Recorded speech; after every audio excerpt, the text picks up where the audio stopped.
할렐루야. 오늘 제목은 큰 음녀의 비밀, 이렇게 제목을 정하고 함께 은혜 나누기를 원합니다. 성경에 보면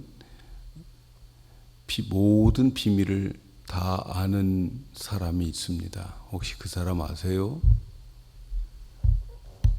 네, 그 사람은 미리암입니다. 미리암.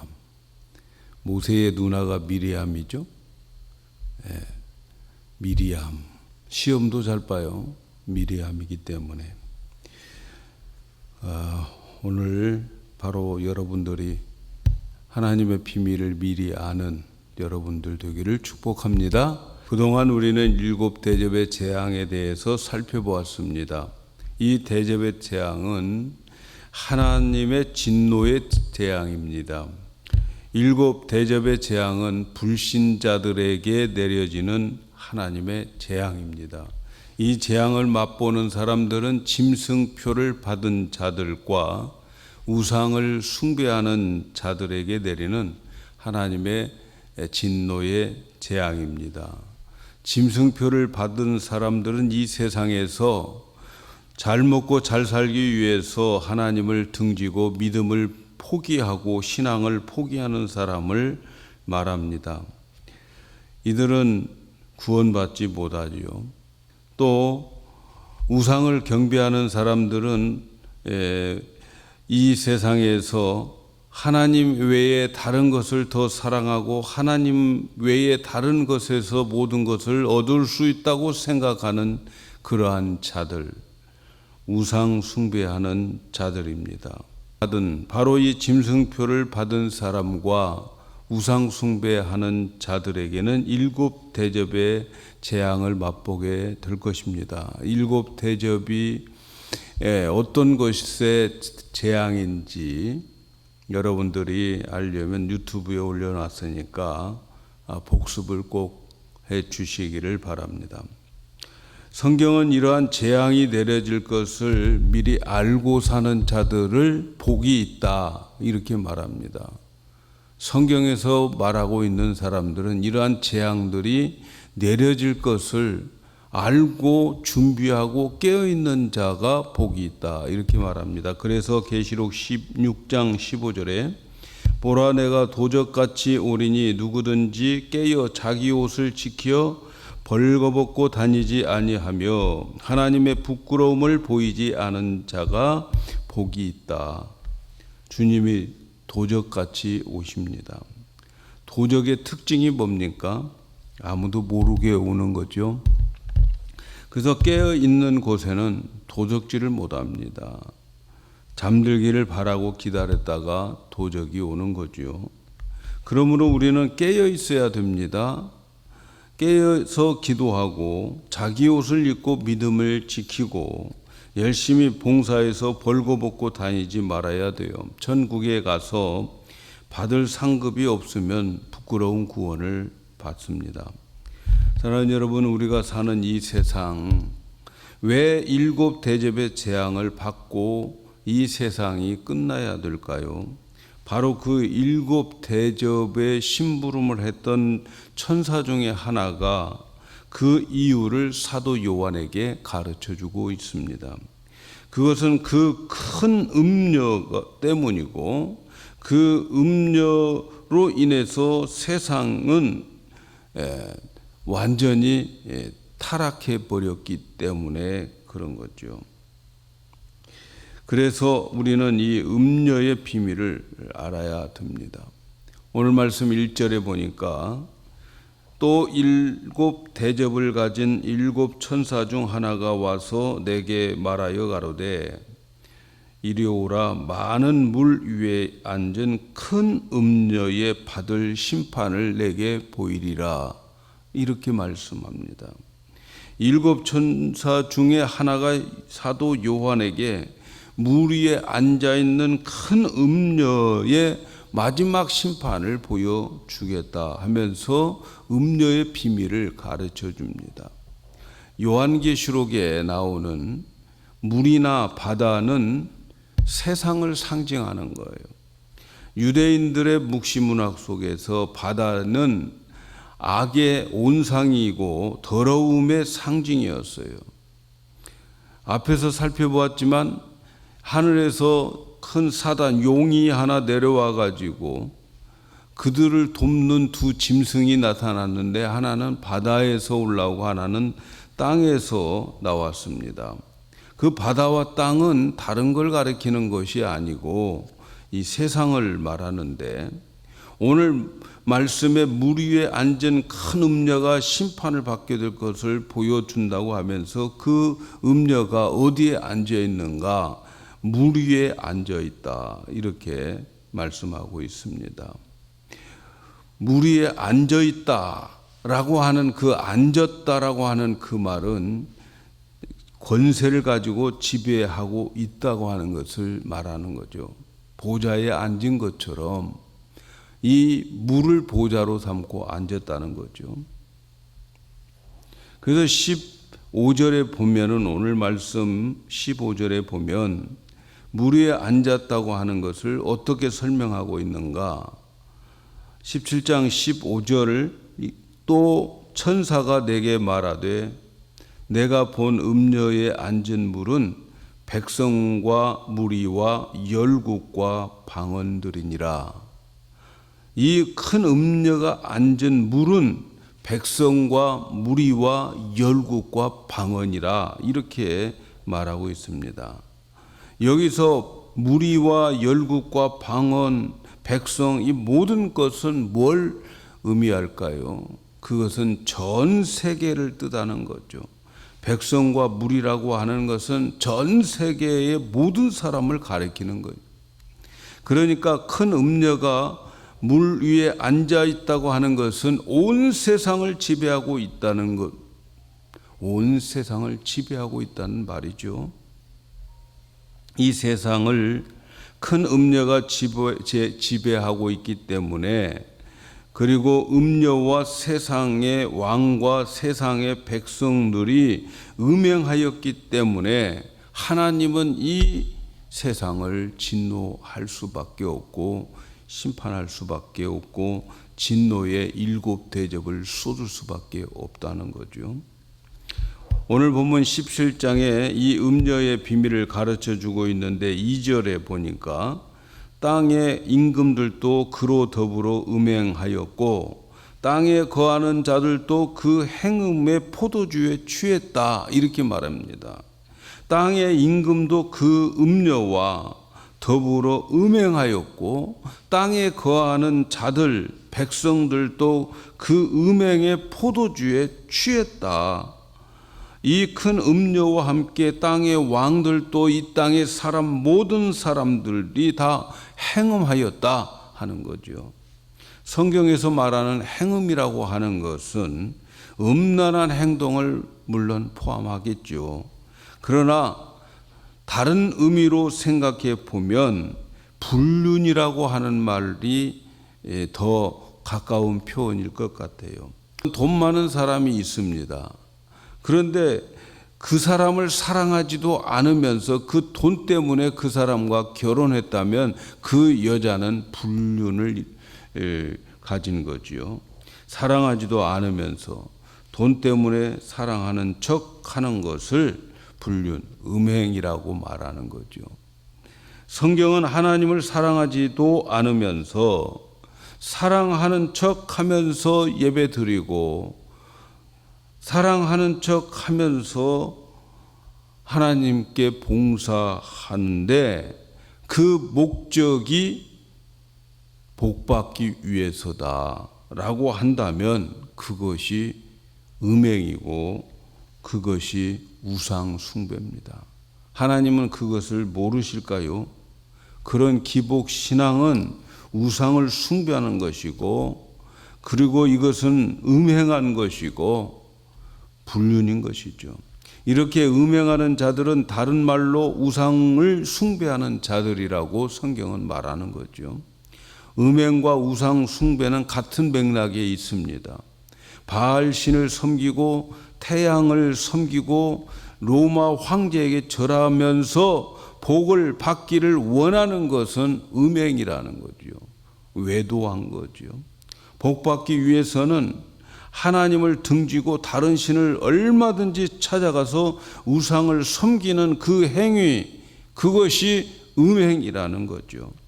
성경을 보면 하나님은 창조한 인간을 아들이라 혹은 성도들을 예수님의 신부라고 말합니다. 이 세상의 어떠한 종교도 인간을 하나님의 아들이라고 말하지 않고 인간을 신부라고 말하지 않아요. 오직 기독교에서만 하나님의 자녀이고 예수님의 신부입니다. 그래서 하나님의 자녀, 예수님의 신부들이 외도하면 안 되는 거죠. 우상을 숭배하면 안 되는 거죠. 그들은 오직 하나님만 붙잡고 살아가야 되는 거죠. 그러면 모든 복은 저절로 맺게 되는 거예요. 포도나무 가지가 포도나무에 붙어 있으면 절로 열매를 맺느니라. 이게 기독교인이라는 거죠. 그런데 세상에서 큰 음녀가 나타나서 세상에 앉아서 세상의 임금들과 행음하고 백성들에게 행음의 포도주를 먹여서 세상을 취하게 만들어 버렸어요.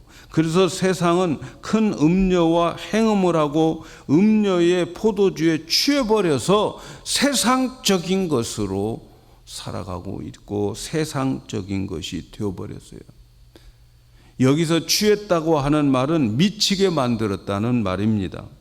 세상에 취해버리게 된 자들, 세상 것에 미치게 된 자들은 큰 음녀와 행음하는 자들이라는 거죠. 그렇다면 이 큰 음녀가 누굴까요? 오늘 말씀에 이 큰 음녀의 비밀을 밝혀주면서 그 마지막이 어떻게 되는지를 가르쳐주고 있습니다. 이 큰 음녀, 말세에 나타나는 이 큰 음녀에 대해서 얼마나 많은 설들이 있는지 몰라요. 성경 오늘 17장에서 이 음녀를 누구라고 말하는가 우리는 자세히 그 비밀을 알아내야 되겠어요. 천사가 사도 요한을 데리고 광야로 갑니다. 광야는 사단이 있는 곳이죠. 예수님도 광야에서 시험을 받으셨죠. 근데 광야에 가보니까 그 여자가 있어요. 그 큰 음녀가 있어요. 오늘 말씀 4절에 보니까 그 여자는 자주빛과 붉은 빛 옷을 입고 금과 보석과 진주로 꾸미고 손에 금잔을 가졌는데 가증한 물건과 그 음행에 더러운 것들이 가득하더라. 그 이마에 이름이 기록되었으니 비밀이라. 그 비밀이 뭐라고 써 있는가? 큰 바벨론이라. 땅의 음녀들과 가증한 것들의 어미라 하였더라. 천사가 이 비밀을 밝혀버립니다. 이 음녀의 모습 보니까 자줏빛과 붉은 빛 옷을 입었다고 하는 사실은 사치스러움을 말하는 거죠. 자줏빛은 피 조개에서 나오는 그 피로 물들인 옷감을 자줏빛 옷감이죠.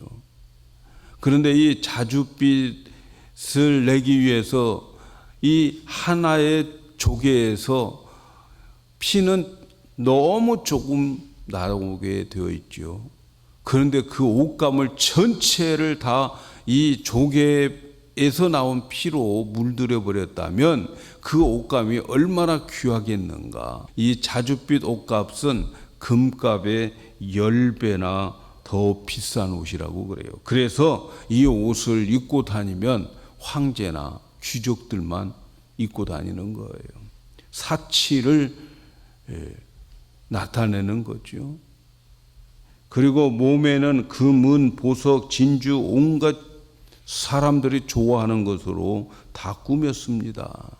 여러분, 이 세상에 살아가는 사람들은 전부 금은, 보석, 진주 가지고 시장에서 자기들의 부와 자기들의 그 모습을 과시하는 거죠. 바로 그게 세상적인 거죠. 그런데 이마에 비밀스러운 이름을 보았어요. 이름이 뭐라고 써 있는가? 큰 바벨론이라 이렇게 써 있어요. 그 음녀가 큰 바벨론이라는 거죠. 음녀 이퀄 바벨론. 그러니까 이 음녀의 이름은 큰 바벨론이라고 써 있는데, 그때 당시에 성도들과 사도 요한은 그 바벨론, 큰 바벨론, 그게 무슨 말인지 잘 알고 있습니다. 유대인들은 이스라엘 민족들이 멸망을 당할 때 바벨론의 멸망을 당했어요. 선지자들을 통해서 돌아오라 돌아오라 그렇게 외쳤지만 고집을 피우고 그러면서 돌아오지 않지요. 결국은 그들은 하나님의 심판을 받을 수밖에 없는데, 그 심판이 바벨론에 의해서 완전히 나라가 망해버리고, 그리고 나중에는 포로로 잡혀갑니다. 그것을 뻔히 알면서 이제 하나님은 그들에게 위로의 메시지를 전하는데, 그 메시지가 뭐냐? 하나님이 이스라엘 백성들, 유대인들을 완전히 버리지 않았다. 하나님께서는 그들을 다시 회복시켜 주신다. 왜? 바벨론이 멸망되기 때문이다. 그래서 바벨론, 그들은 이스라엘 백성들, 유대인들을 망하게 만들었지만 나중에 그들이 망하게 된다. 그리고 이스라엘 백성들, 유대인들은 이제 회복되게 된다라고 하는 것을 그들은 잘 알고 있어요. 그래서 이때 당시에 이 편지를 읽고 있는 이 사람들, 이 기독교인들, 특별히 유대인들은 바벨론이 무엇인지를 알아요. 큰 바벨론, 앞으로 망할 바벨론이다라는 거죠. 그런데 이때 당시에 요한계시록에서 이 말씀을 기록하고 있을 이 시대에는 로마의 지배를 받고 있었죠. 그런데 그 로마가 바로 바벨론이라는 거죠. 바벨론. 로마가 망한다. 그렇게 말하면 로마 제국의 사람들에 의해서 감옥에 갇히고 죽습니다. 그래서 로마가 망한다 이렇게 말하지 않고 바벨론이 망한다 이렇게 말하는 거죠. 큰 바벨론이라고 하는 말은 그러니까 이 성도들이 다 알고 있는데, 그 바벨론은 로마를 가리키는 거죠. 일제시대 때 우리나라가 일본의 압박을 받고 압제에 있을 때에, 그때에 무궁화꽃이 피었습니다라고 하는 말이 돌아다녔어요. 무궁화꽃이 피었다라고 하는 말을 조선 사람들이 들었을 때에는 그 사람들이 그 말이 무슨 말인지 알고 있죠. 이제 조선은 독립을 한다 하는 말이 무궁화꽃이 피었다라고 하는 말인 것처럼, 큰 바벨론이라고 말하면 바로 로마라고 짐작할 수 있었어요. 그래서 바벨론은 어디를 가리켜요? 로마를 가리키는 거죠. 로마를. 그런데 이 큰 음력 이마에 뭐라고 써 있다고요? 큰 바벨론. 이 말은 이 음녀가 바로 누구라는 거예요? 로마 제국을 말하는 것. 사도 요한이 계시록을 쓰던 당시 로마 사람들의 사치와 허영과 도덕적인 문란한 모습을 이렇게 표현하고 있는 거예요. 그러니까 이 큰 음녀는 오늘날로 말하면 마지막 때에 극악하고 사치스러운 모습으로 나타날 이 세상을 말하는 거예요. 이 큰 음녀가 바로 이 세상을 말하는 거죠. 세속주의의 세상, 기복주의의 세상을 말하는 거예요. 이 음녀는 전 세계의 탕자 문화를 가리키는 거예요.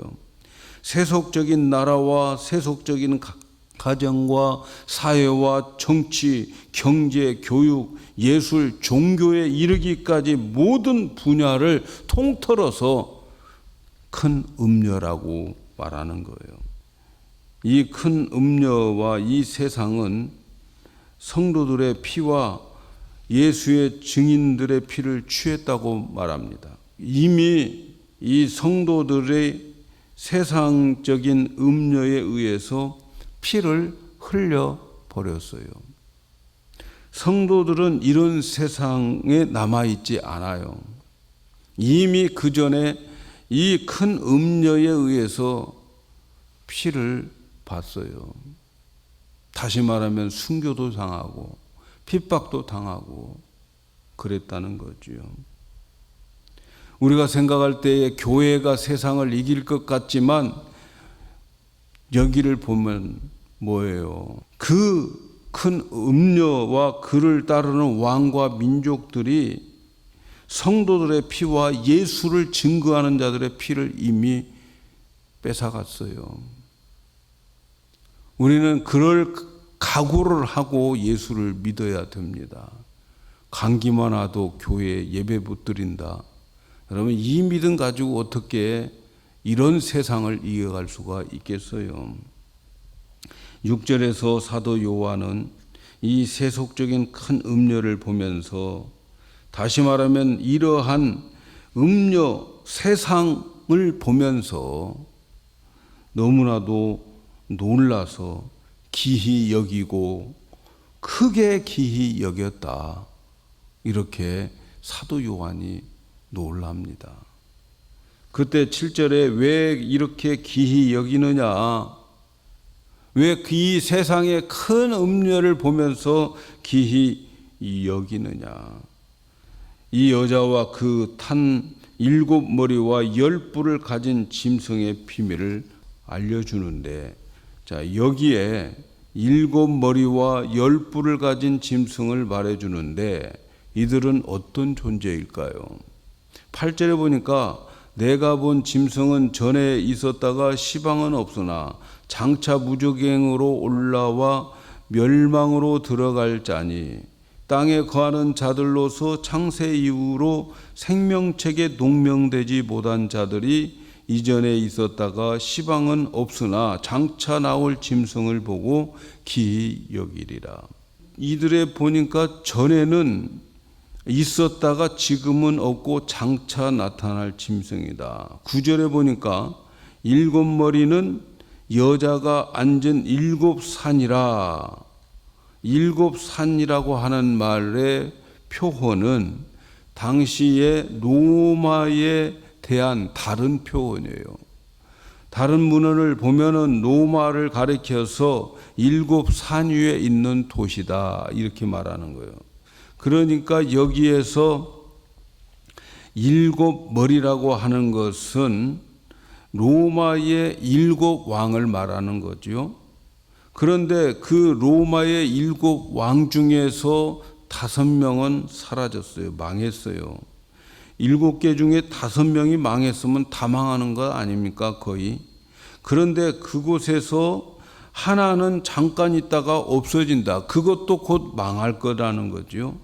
그리고 나머지 작은 뿔들을 10개가 있는데 아직도 나라를 얻지 못하고 임금처럼 권세를 일시 동안만 받게 된다고 말하고 있어요. 그리고 7왕이 없어지면 이제 8번째 왕이 등장하는데, 이 왕은 7째 왕 중에서 하나가 등장하여서 잠시 계속된다. 잠시 동안 있게 된다 하는 거죠. 그리고 7왕이 없어지고 8번째 왕이 등장한다고 하는데, 이 왕은 7째 왕 중에서 하나가 등장하여 잠시 동안 있다가 사라지는 거죠. 어떻게 사라지는가? 예수님과 대적해서 패하여서 없어지게 되는 거죠. 그런데 이러한 짐승들은 어린 양과 싸우게 되는데 마침내 만왕의 왕이신 예수 그리스도가 그들을 이기는데 어떻게 이기는가 하는 것을 말씀합니다. 17장 16절에 내가 본 바 이 열불과 짐승이 음녀를 미워하여 망하게 하고 벌거벗게 하고 그 살을 먹고 불로 아주 사르더라. 이 말씀이 무슨 말씀입니까? 예수님 가만히 계셔요.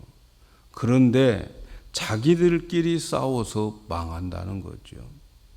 열불과 짐승이 음녀를 서로 미워하면서 망하게 만들어요.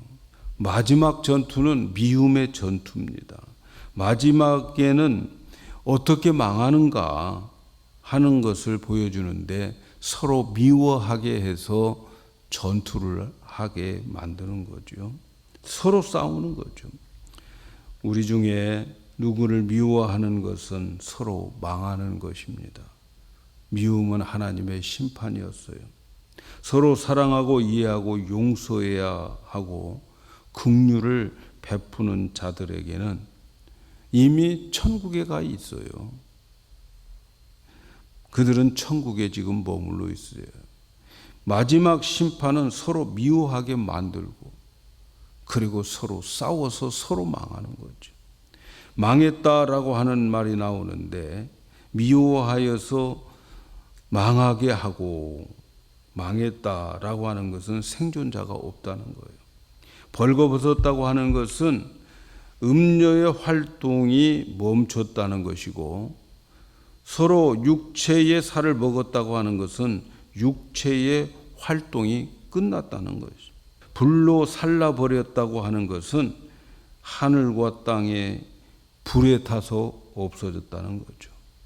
이것으로 세상이라고 하는 음녀는 이렇게 끝나더라 하는 것을 가르쳐주고 있는 거죠. 더 무서운 심판이 있는데 17절에 보니까 하나님이 자기 뜻대로 할 마음을 저희에게 주사 한 뜻을 이루게 하시고 저희 나라를 그 짐승에게 주게 하시되 하나님의 말씀이 응하기까지 하심이라. 하나님은 자기 뜻대로 할 마음을 저희에게 주셨다. 자기 뜻이 옳다고 끝까지 고집 피우는 그 마음을 주셔서 서로 잘났다고 하면서 싸우게 해서 망하게 만드는 거죠. 상실한 마음을 그대로 두는 것, 이것이 심판이죠. 오늘 말씀에 나오는 이 큰 음녀는 세상을 말하는 거예요. 이 세상의 큰 음녀를 5절에서는 큰 바벨론이라고 말했어요. 바벨이라고 하는 말은 이 창세기 11장에 나오는 말인데 이 바벨은 혼잡게 하다라고 하는 말이에요. 그래서 창세기 11장을 보면 사람들이 자기들의 지혜를 짜내가지고 이 높은 성을 쌓아서 하나님께 대들자, 하나님과 맞먹자라고 하는 의미에서 그들은 바벨탑을 쌓다가 하나님께서 그들의 언어를 혼잡게 만들어버려서 오늘날 이렇게 영어가 고생하고 있는 거죠.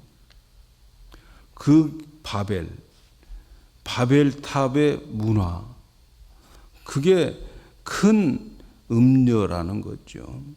큰 음녀. 이 세상에 바벨탑의 문화가 큰 음녀예요. 바벨탑 성을 쌓아서 하나님과 맞먹자라고 하는 것, 하나님의 영역을 침범하려고 하는 문화, 이게 바벨탑의 문화죠.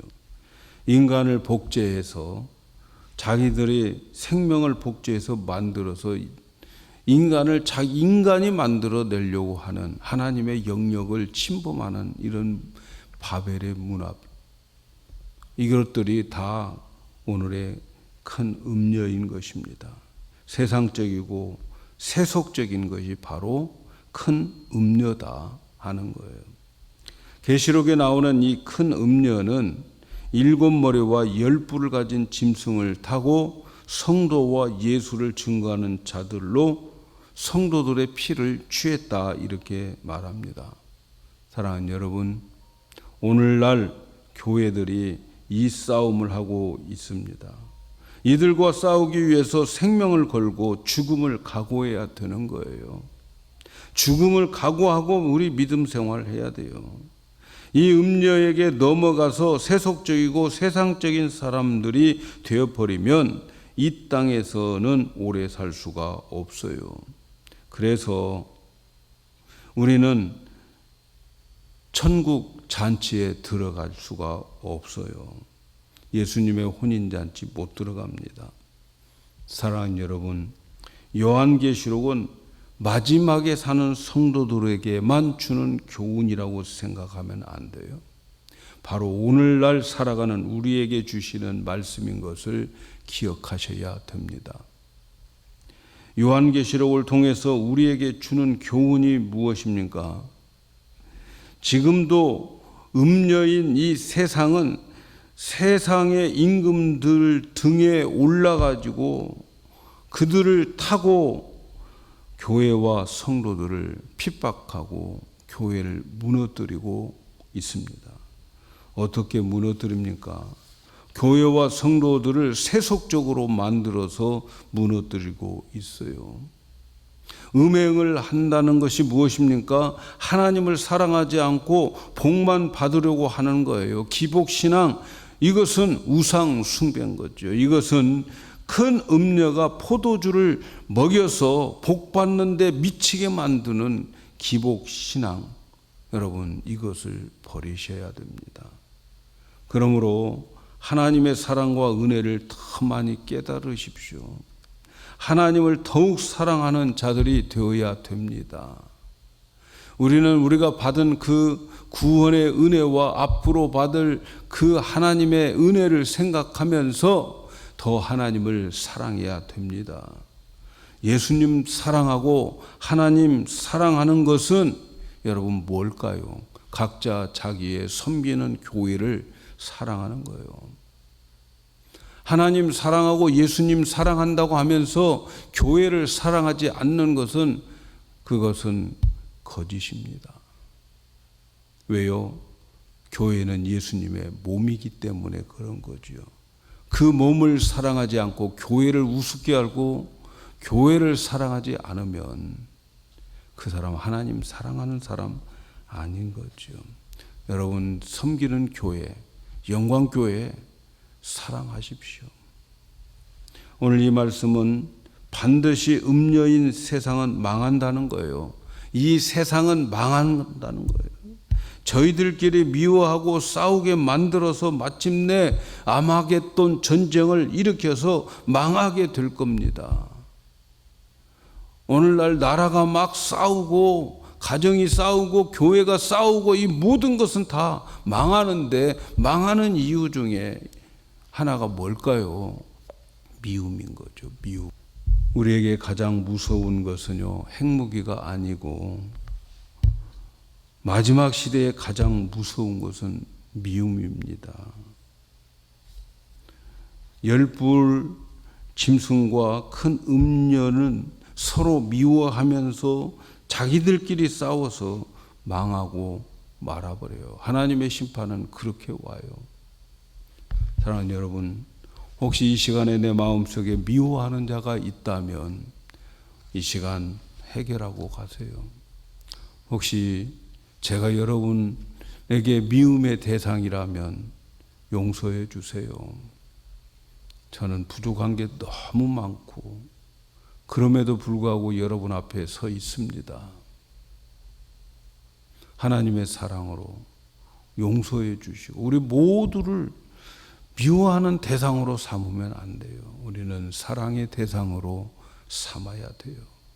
서로 사랑하다가 이 세상을 살고 사랑하다 우리 주님의 부르심을 받아서 저 천국에 가야 될 줄로 믿습니다. 우리 사랑을 하기 위해서는 성령을 구해야 됩니다. 왜냐하면 성령은 우리 마음에 사랑을 부음바 되게 해 주신다고 했어요. 그래서 성령을 구해서 우리가 서로 사랑하고 그래서 우리는 사랑하다가 천국에 가는 우리 모두가 되기를 예수님의 이름으로 축복합니다.